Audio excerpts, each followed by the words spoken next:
Salut à tous et bienvenue. Ce guide a été pensé spécialement pour les élèves de 6e année de l'Institut de la Providence.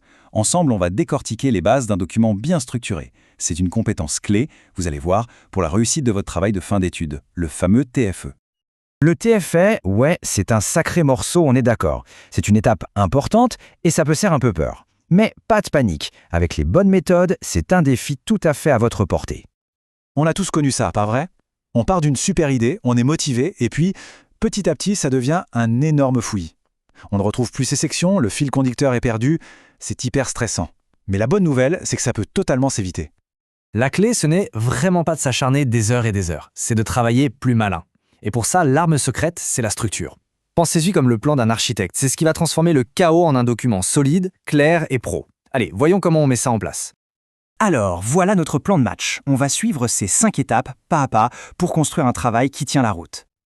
Ok, première question, et c'est la plus importante. Pourquoi est-ce qu'on s'embête avec ça?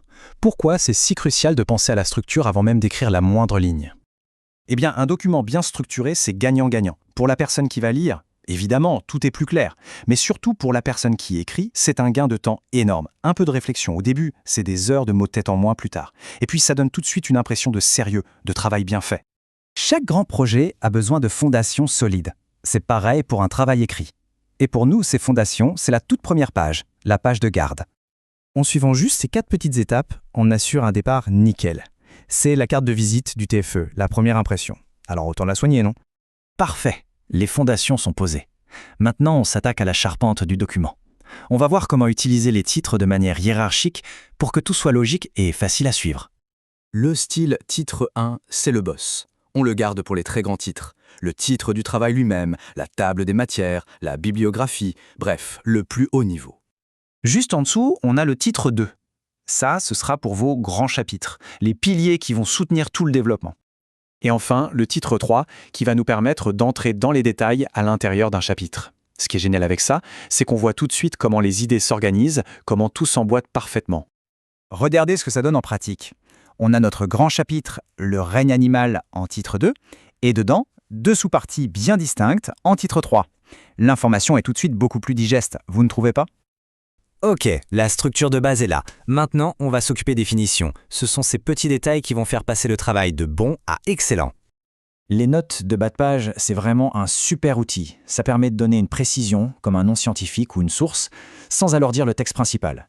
Ça montre de la rigueur et c'est très apprécié. Ça, c'est un point super important pour le TFE. On ne peut pas juste mettre une image comme ça.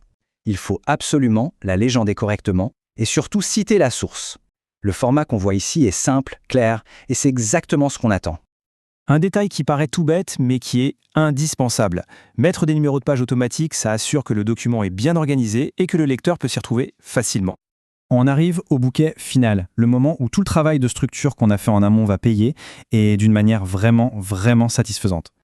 Alors, après avoir bien appliqué les styles titre 1, 2, 3 tout au long du document, quel est le super pouvoir qu'on vient de débloquer? Et là, c'est presque trop facile. En 4 clics, tout le plan du document va apparaître comme par magie. C'est bien la preuve que le travail de préparation, ça change tout. Et voilà le travail. Le logiciel a créé tout seul une table des matières parfaite avec la bonne mise en page, les bons numéros de page. C'est propre, c'est pro et ça a pris 10 secondes. C'est ça la magie de la structure. Pour résumer, s'il y a une chose à retenir, c'est ça. La structure, ce n'est pas une cage qui limite la créativité. Au contraire, c'est le cadre qui va permettre aux idées de s'exprimer clairement et de briller. En fait, cette manière de penser, elle dépasse largement le cadre du TFE. C'est une compétence qui va servir tout le temps, dans les études plus tard, dans la vie professionnelle, partout où il y a un projet un peu complexe à mener, cette approche structurée donnera une bonne dose de confiance et de clarté.